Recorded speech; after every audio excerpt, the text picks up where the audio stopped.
I don't know if Lung realizes it or not, but Empire Foods right there, based on the Green Cavalier and the gold Honda Accord, where, you know, my son bought that gold Honda Accord.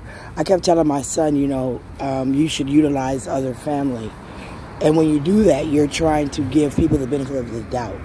So I'm thinking if you don't include your father in some things, then I understand why he feels the type of way. So I encouraged my son to call his father and have him help him buy a car. Right? That's what dads are supposed to do. Right? I thought that he would, you know, take the time with his son, sit down, look at cars, talk about the budget, expectations, what he's got going on. But that was too much for me to expect, because what ended up happening was my ex ended up getting my son a car from Terrell. Now, Terrell was a bus driver who worked at Minneapolis District Number 1, who befriended Michael Cooper Sr. and used to come to the house like, you know, friends do. And he would get drunk with Mike Cooper Sr., have a couple beers, drinks. And then on his way out the door, he would tell Mike things like, you got a good woman, blah, blah, blah. You needed this, you needed that. You need to stop this, stop that. Really, people, Sam used to tell his ass that shit. And it would cause disruptions in my home. Why? Because your friends are telling that you're a whore, that you need to stop cheating and be a good man to me, and you're not listening. So as my son bought this car from Terrell, who was still working at Minneapolis District Number 1, by the way, where my son asked his dad to help, and the extension of that help was a bus driver who through Keith and Kim, under Bobby Joe Champion, Elam Otto, C.J. Harris, where I thought Fridley, Abco, you know, began to again influence the activities that happened with the gold Honda Accord. Now, at the time, the windows didn't go down, the muffler fell off. It was a headache. His dad said that's what he got.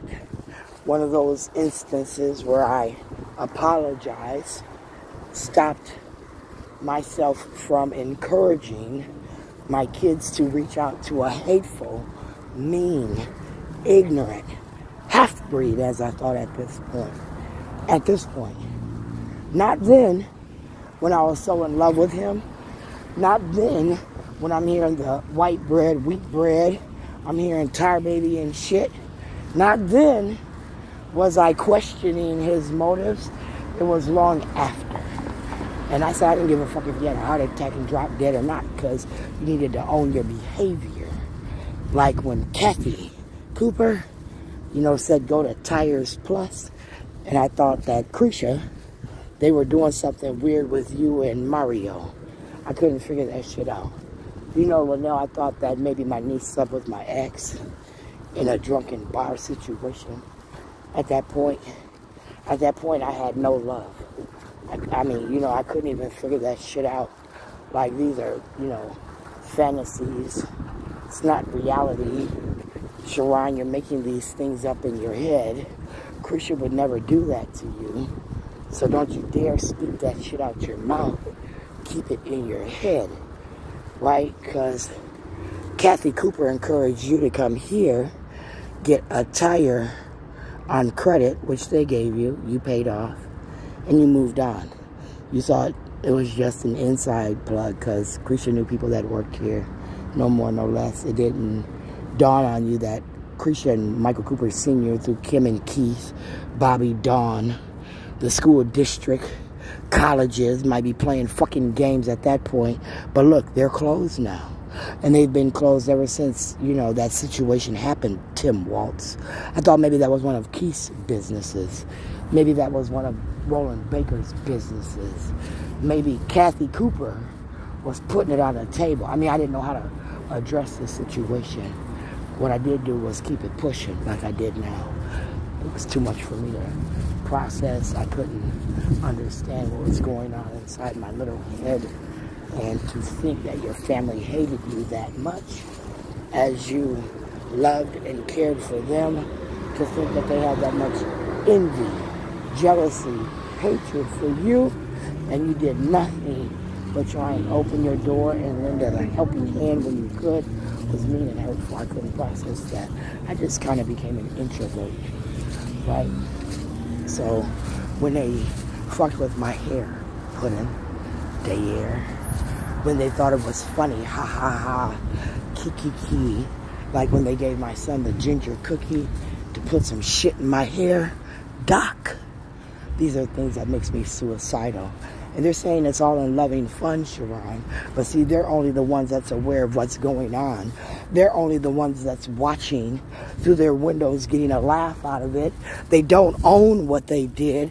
They don't talk about how it was just a game, who played a part, what part was done to you that wasn't real.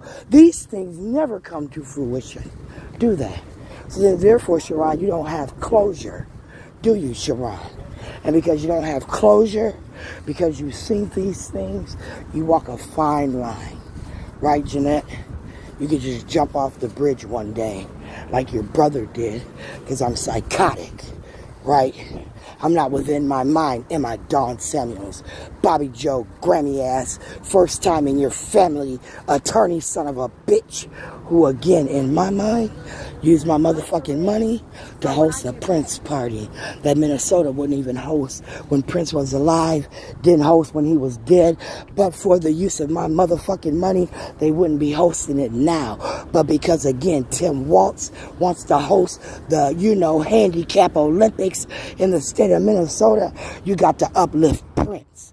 You got to, host that shit. And no offense, Troy, incest was the best. I thought was the theme of the party.